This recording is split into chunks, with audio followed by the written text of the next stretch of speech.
ప్రభునందు ప్రియులకు క్రీస్తు యేసు వారి ఘనమైన నామములు శుభములు తెలియజేయుచున్నాం. ఈ దినము హెబ్రోన్ క్యాలెండర్ వాగ్దానము. నేను పరలోక రాజును స్తుతించుచు కొనియాడుచు ఘనపరచుచున్నాను. దానియేలు గ్రంథము 4:37 దేవుడు ఈ మాటలు తెలియజేస్తున్నాడు. దానియేలు తన జీవితంలో పరలోకపు రాజును గుర్తించి ఆరాధించే అనుభవాన్ని కలిగి ఉంటున్నాడు.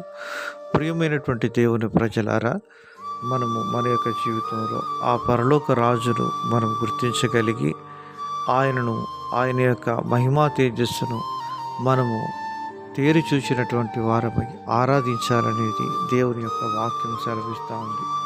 దానియేలు దేవుని యొక్క సన్నిధిని గుర్తించి రుచించిన వాడుగా ఉంటున్నాడు. అందును బట్టి పరలోకపు రాజును స్తుతించి ఆరాధించడానికి ఆయన బద్ధుడుగా ఉంటున్నాడు. తన చుట్టూ ఎన్ని పరిస్థితులు ఉన్నప్పటికీ, ఎన్ని ఆటంకాలు ఉన్నప్పటికీ వాటన్నిటిని ఏమాత్రం లెక్క చేయకుండా దేవునితో తనకున్నటువంటి ఆ యొక్క సంబంధాన్ని కొనసాగిస్తూ వచ్చినట్లుగా మనం చూడగలుగుతున్నాం. దేవుని స్తుతించుట చాలా శ్రేష్టమైనటువంటిది. ఎందుకనగా స్తుతిలో దాగి ఉన్న శక్తి గొప్పది అని దేవుని వాక్యం సెలవిస్తుంది. స్తుతించుట ద్వారా శత్రువుపై సంపూర్ణమైన విజయాన్ని దేవుడు తన ప్రజలైనటువంటి వారికి ఇస్తున్నాడని దేవుని వాక్యము సెలవిస్తూ ఉంటున్నది.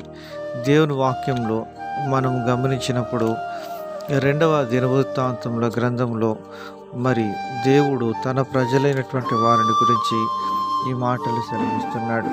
2వ దినవృత్తాంతముల గ్రంథము 20:22 వారు పాడుటకును స్తుతించుటకును మొదలు పెట్టగా యెహోవా యూదా వారి మీదికి వచ్చిన అమోనీల మీదను, మోయాబీల మీదను, శేయీరు మన్యవాసుల మీదను మాటుగాండ్రను పెట్టెను గనుక వారు హతులైరి అని వ్రాయబడుతూ ఉంది. ప్రియమైనటువంటి దేవుని ప్రజలారా, స్తుతించుట ద్వారా సమస్య నుండి మనం విడిపించబడే వారంగా ఉంటాం.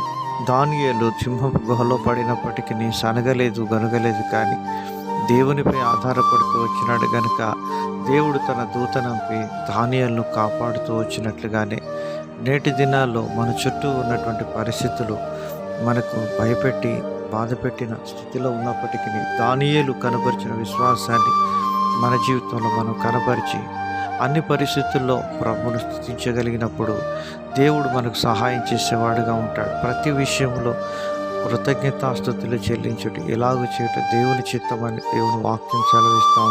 పౌలు శీలలు చెరసాలలో వేయబడినప్పుడు దేవుని స్తుతిస్తూ వచ్చినారు. వారి జీవితంలో స్తుతిలో దాగిన శక్తిని గుర్తెరుగుతూ వచ్చినారు కనుక అనేకులకు ఆశీర్వాదంగా చేయబడుతూ వచ్చినారు.